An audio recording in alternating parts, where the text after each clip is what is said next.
Merhaba değerli TV 2020 izleyicileri, ben diyetisyen Merve Koç. Diyetisyen Merve Koç ile Sağlıklı Beslen, Sağlıklı Yaşa programıma hoş geldiniz. Bu hafta sizlere demir eksikliği ve B12 vitamini eksikliğinden bahsetmek istiyorum. Hangi belirtilerle vücudumuzda kendini gösterir ve tedavi edilmediği takdirde vücudumuzda hangi sağlık sorunlarına yol açar? Bu gibi noktaları birlikte değerlendirmek istiyorum değerli izleyicilerim. Aslında her ikisi de demir bir mineral, B12 ise bir vitamin olarak vücudumuzda çok önemli kilit noktalarına sahiptir. B12 vitamini suda çözünen ve vücudumuzda çok az depolanan bir vitamindir. Vücudumuzda eksikliği yaşandığı takdirde birçok sağlık problemlerine neden olmaktadır. DNA sentezinde, vücudumuzda hücrelere yağ asitlerinin girişinde, hücrelerin onarımında rol oynamaktadır. B12 vitamini hafızamızın güçlenmesinde, bilişsel fonksiyonların rol oynamasında etkilidir. Demir minerali ise aslında belirtileri yani vücudumuzda eksikliğindeki belirtiler B12 vitamini eksikliği ile benzerlik göstermektedir. Her iki mineral ve vitaminin eksikliğinde de vücudumuzda halsizlik, yorgunluk, cilt solukluğu ve güçsüzlük, düşük enerji seviyeleri, günlük yaşantımızda hayat kalitemizin, konforumuzun azalmasına sebep olmaktadır. O yüzden her ikisi de vücudumuz için oldukça önemlidir. Bu yüzden beslenmemizde demir alımına ve B12 vitamini alımına da çok dikkat etmemiz gerekmektedir. Demir minerali ise vücudumuzda hücrelerin oksijen taşınmasında ve kırmızı kan hücrelerinin oluşmasında etkilidir aslında. Bu yüzden de vücudumuzda eksikliği yaşandığı takdirde demir mineralinin kalp çarpıntısı, çünkü hücrelere de oksijen taşınmadığı için kalp çarpıntısı, kas krampları da nadir de olsa meydana gelmektedir ve ağırlıklı olarak yorgunluk, halsizlik ve sürekli uyku durumları gibi belirtilerle karşımıza çıkmaktadır. O yüzden beslenmemizde bu iki mineral ve vitaminin alımına çok dikkat etmeliyiz. Çünkü bu tarz çıkan semptomlar gerçekten bireylerin hayat kalitesini olumsuz yönde etkileyecek düzeyde. Eğer vitamin ve mineral depoları boşalacak kadar vücudumuzda semptomlar kendini gösterirse tabii ki de beslenme ile yeteri kadar tedavi süreci gerçekleşmediği takdirde vitamin ve mineral takviyeleriyle de bu durumu destekleyebiliriz. Ama bizim önceliğimiz tabii ki de beslenmemize dikkat etmek olacaktır değerli izleyicilerim. B12 vitamininin bireylerde günlük alınması gereken miktarı 2,4 mikrogram olarak karşımıza çıkmaktadır. Demir mineralinin ise erkek bireylerde 10 miligram, kadın bireylerde ise 18 miligram olarak da günlük alınması gereken miktar olarak da karşımıza çıkmaktadır. Peki nasıl yapacağız bu durumda? Daha çok beslenmemizde demir içeren gıdalara, B12 içeren gıdalara ağırlıklı olarak yer vereceğiz. Bu yüzden de bu besinler nelerdir? Bunları öğrenmemiz oldukça önemli olacak bu noktada bizler için. Örnek veriyorum, B12 vitamininin daha çok ağırlıklı bulunduğu gıdalar hayvansal kaynaklı olarak olsa da bitkisel besinlerden de biz bu vitamini karşılayabiliriz. Fakat her ikisinde de aldığımız biyoyararlılık, yani vücudumuzdaki aslında emilim oranları farklıdır.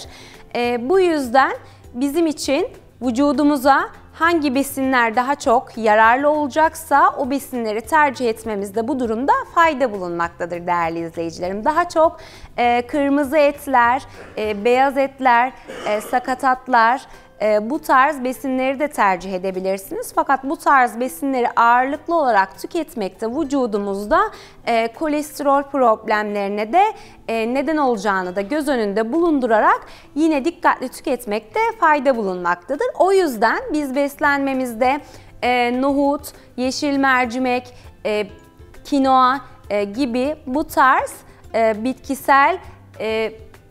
bitkisel protein içeren besinleri de eklememizde fayda vardır.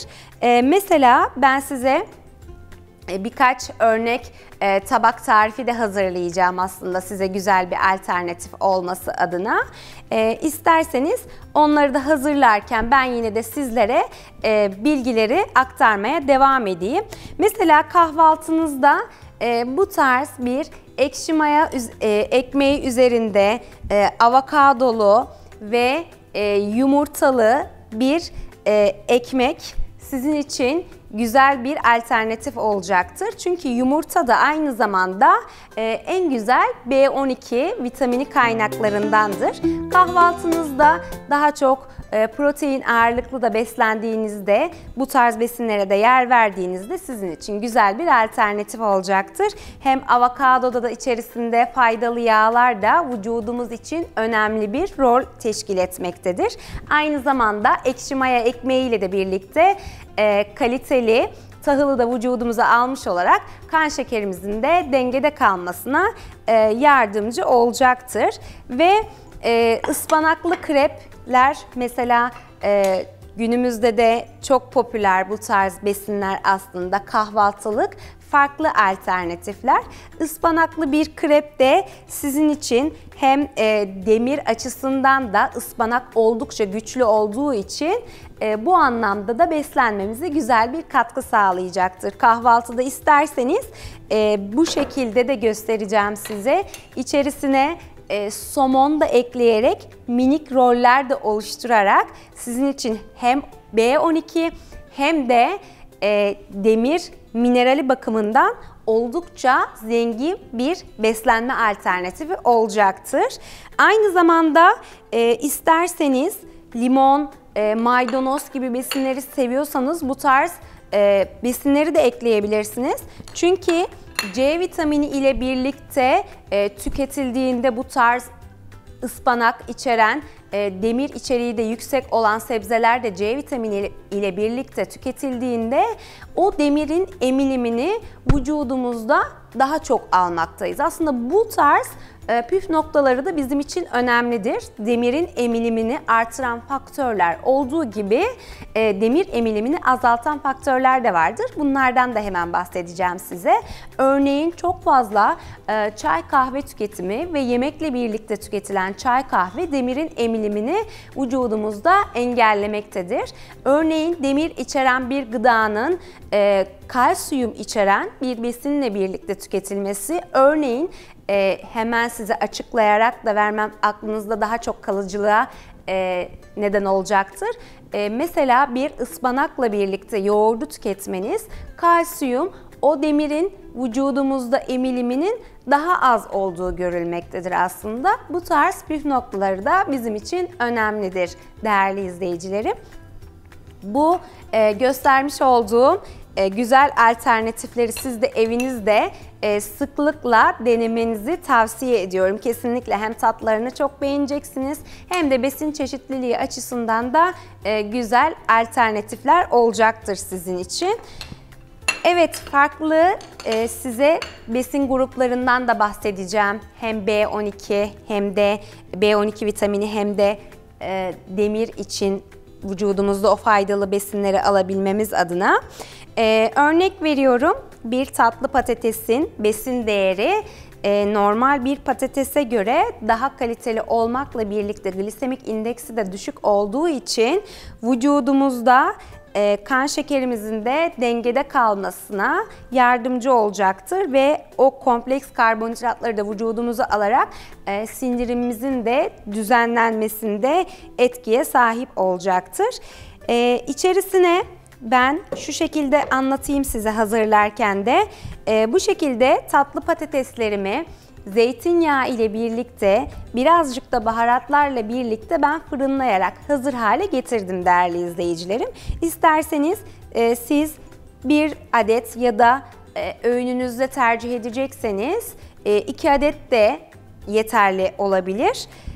İçerisine ben hayvansal protein içeriği yüksek olan zeytinyağı ile az miktarda kavrulmuş kıyma ekleyeceğim. İçerisine bunun biraz da sebzeler de ekleyebiliriz tabii ki dilersek.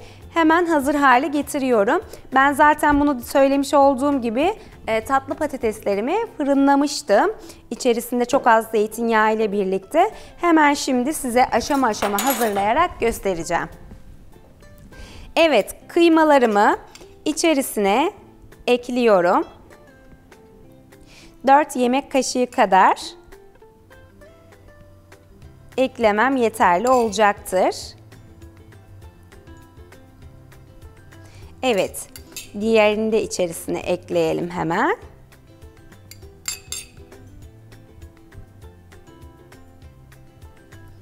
Böylelikle günlük protein miktarımızın da almamıza yardımcı olacaktır. Evet, içerisine çok az zeytinyağı ile sotelenmiş kıymalarımızı da ekledik ve hemen üzerine bir sebze ile de desteklemek için söğüş, domates ve salatalık ekleyeceğim. İsterseniz içerisine yeşil yapraklı sebzelerden de ekleyebilirsiniz. Hemen karışımımızın içerisine ekleyelim. Sebzeler de bizim beslenmemizde bir lif deposudur değerli izleyicilerim. Üzerine biraz da ince kıyım, dereotu ve maydanoz ekleyeceğim. Yeşil yapraklı sebzelerinde C vitamini içeriği oldukça yüksektir. İsterseniz farklı sebzelerle de süsleyebilirsiniz.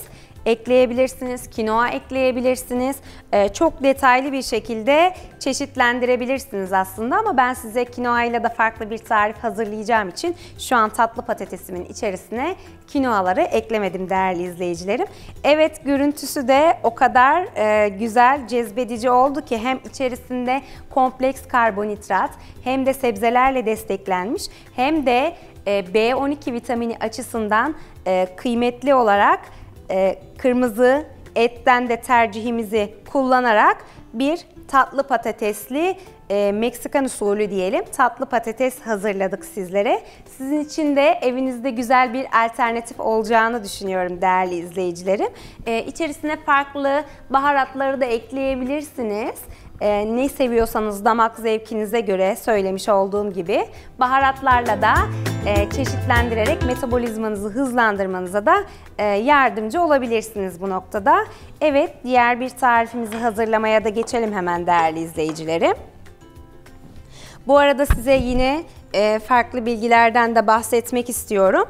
B12 vitamini ve demir vitamininden bahsederken bazı kişilerde yetersizlikleri de görülebilir. Çünkü her ikisinin de daha çok hayvansal kaynaklı gıdalarda bulunduğunu söylemiştim. Peki vejetaryen bireylerde bu durumu nasıl destekleyeceğiz?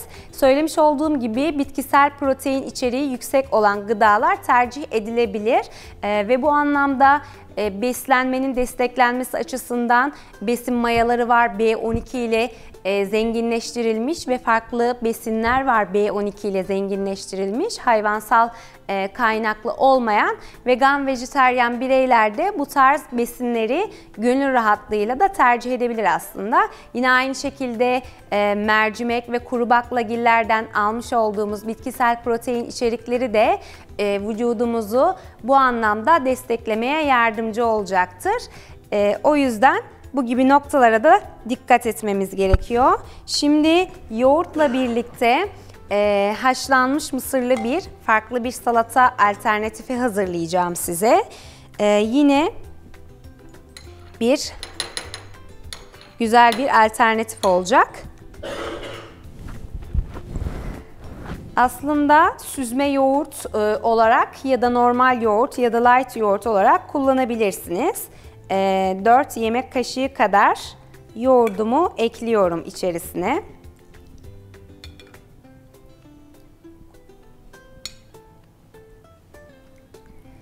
Evet, yoğurdumuzu ekledik. Yoğurdumuz aynı zamanda bizim için güzel bir probiyotik kaynağı. Şimdi haşlanmış koçan mısırlarımızı ekleyeceğim içerisine. Yine 4 yemek kaşığı kadar da eklememiz yeterli olacaktır.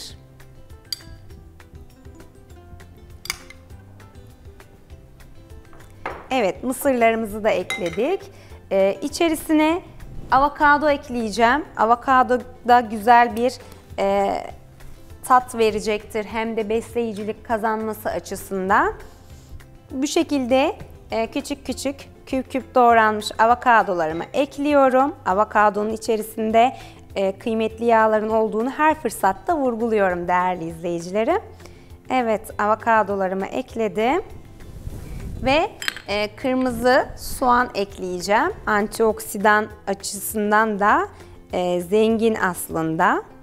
Bir tutam kadar da ince kıyım kırmızı soğanımızı eklememiz yeterli olacaktır. Ve içerisine C vitamininden zengin yine bol yeşil yapraklı ince kıyım sebzelerden ekliyorum. Bol miktarda eklemeye özen gösteriyorum. Evet, içerisine biraz da havuç ekleyelim. Havuç da bizim için beslenmemizde beta karotenler açısından oldukça zengin bir sebze. Hem göz sağlığımızın korunmasında hem de cilt sağlığımıza iyi gelmesi açısından bizim için oldukça önemli. Farklı kesimlerle görsellik açısından da katkı sağlayabilirsiniz. Bu şekilde slice şekilde de ya da rende şekilde de ekleyebilirsiniz. İçerisine az miktarda kinoa ekliyorum. Evet, bitkisel protein içeriği de olması sebebiyle yaklaşık da 2 yemek kaşığı kadar da kinoamızı ekledik. Evet, içerisine biraz da kavrulmuş nohut ekleyeceğim. Çok az zeytinyağı ile birlikte sotelenmiş nohutumuz hem bitkisel proteinin olması sebebiyle hem de sindirimimize de katkı sağlaması sebebiyle bizim için beslenmemizde güzel bir alternatif olacak. İçerisine 4 yemek kaşığı kadar da nohutumu ekliyorum değerli izleyicilerim. Evet, nohutlarımızı da ekledik içerisine.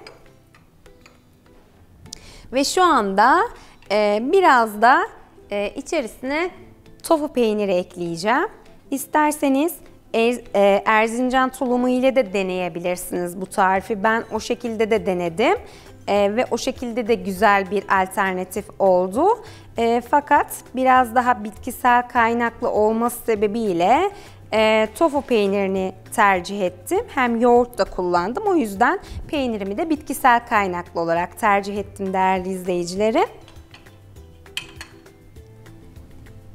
İçerisine biraz da isterseniz ince kıyım kuru yemişlerden de ekleyebilirsiniz. Hem böylelikle faydalı yağları da almış oluruz. Hem bitkisel B12 içeriğine de sahip olduğu için o açıdan da bizim için güzel bir alternatif olacaktır. Ve içerisine çok az miktarda da antioksidanlığının yüksek olması sebebiyle hem güzel bir alternatif olması sebebiyle de kırmızı közlenmiş biberlerimi ekliyorum. Ve çok az da sotelenmiş mantarımı ekleyeceğim. Fırınlanmış da ekleyebilirsiniz. Hemen harmanlayalım. Aslında farklı bir salata alternatifi oldu. Hem mısırlı, yoğurtlu ve bol sebzeli farklı bir salata tarifi oldu bizler için. Demir içeriği de yüksek bir salata olmuş oldu. Yeşil yapraklı sebzeleri de bol miktarda kullandık ve çok az miktarda dilerseniz zeytinyağı gezdirebilirsiniz. Bir çay kaşığı kadar olacak şekilde de eklemem yeterli olacaktır. Çok az 1-2 damla olacak şekilde eklemiş bulunmaktayım. Evet. İkinci bir tarifimiz de şu anda hazır değerli izleyicilerim. Bu şekilde size göstereyim. Sebzelerle desteklenmiş kinoalı, mantarlı, havuçlu, taze mısırlı bir salata alternatifi. Tadının güzel olduğuna da emin olabilirsiniz. Demir içeriği de yüksek bir salata alternatifi oldu bizler için. Umarım siz de evinizde denediğinizde afiyetle tüketirsiniz. Evet, şimdi diğer bir alternatifimize geçelim hemen. Onu da yine bol yeşil yapraklı sebzelerden hazırlayacağım. İçerisinde demir içeriğinin yüksek olduğunu da belirtmiştim. Bol yeşil yapraklı sebzelerde ıspanak olsun, farklı kereviz yaprakları olsun. Bu tarz yeşil, koyu yeşil yapraklı sebzeler bizim için bu anlamda oldukça önemli. Hemen hazırlayalım diğer bir salatamızı. Evet, bolca ıspanak yapraklarından ekleyeceğim. İnce kıyım hale getirmeyeceğim değerli izleyicilerim. Bu şekilde küçük parçalar haline de getirebiliriz. Büyük dilimler şeklinde de yapabilirsiniz. Hem demir içeriği yüksek olacak bu salatamızın hem de B12 açısından da oldukça zengin olacak. Yine diğer sebzelerden ekleyeceğim. Dereotu, maydanoz ve yeşil soğanlı oluşan sebzelerimden de ekliyorum.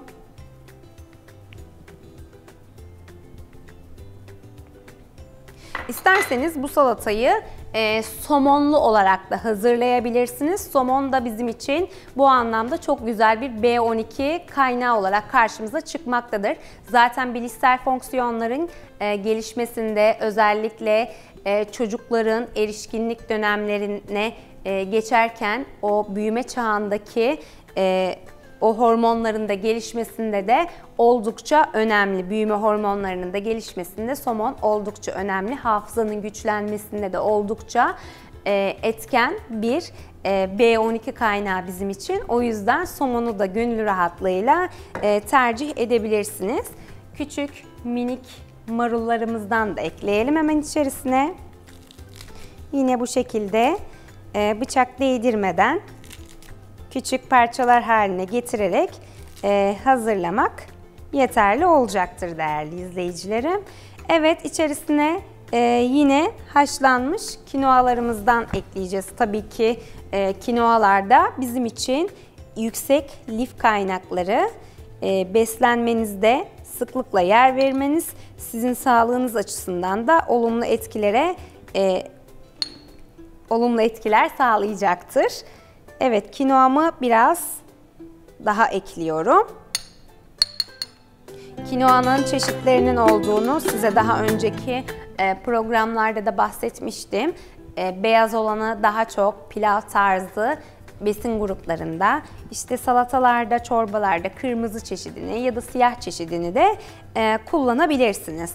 Evet, beyaz et olarak tavuk eti ekliyorum. Beyaz ette aslında B12 miktarı daha fazla olmakta. Kırmızı ette de yüksek miktarda B12 vitamini bulunmaktadır. Fakat kırmızı eti de çok fazla tükettiğimizde kardiyovasküler hastalıkların artmasına vücudumuzda sebep olmaktadır.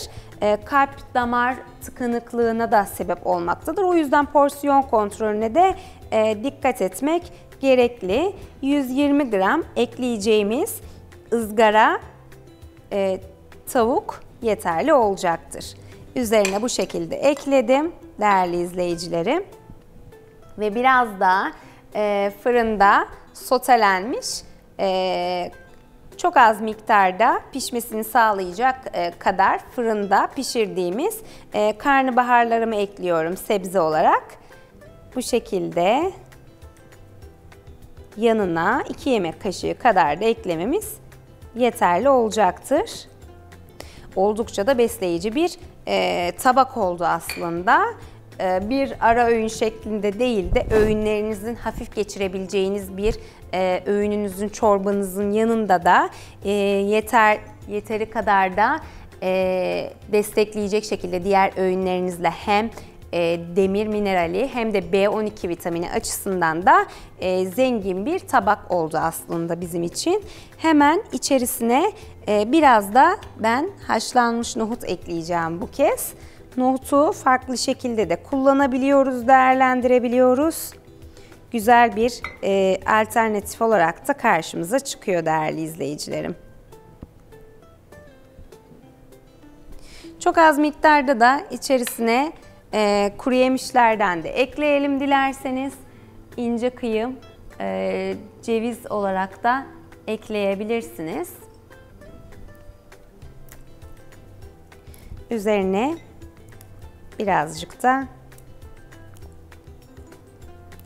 bu şekilde ince kıyım ceviz ekliyorum. Tercihinize göre dilerseniz çok az miktarda da zeytinyağı ekleyebiliriz.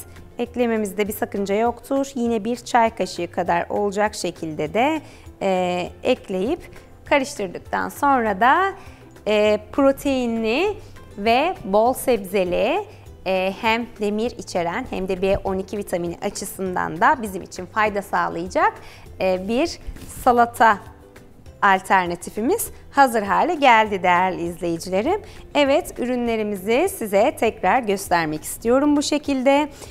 Umarım sizler de evinizde hazırlarsınız bu tarifleri. Aslında hepimizin kolaylıkla hazırlayabileceği besinler bunlar ve sağlıklı beslenmeyi aslında da gözümüzde birçok birey tarafından da büyüttüğümüzü çok duyuyorum. Aslında sağlıklı beslenmek bizim için kolay.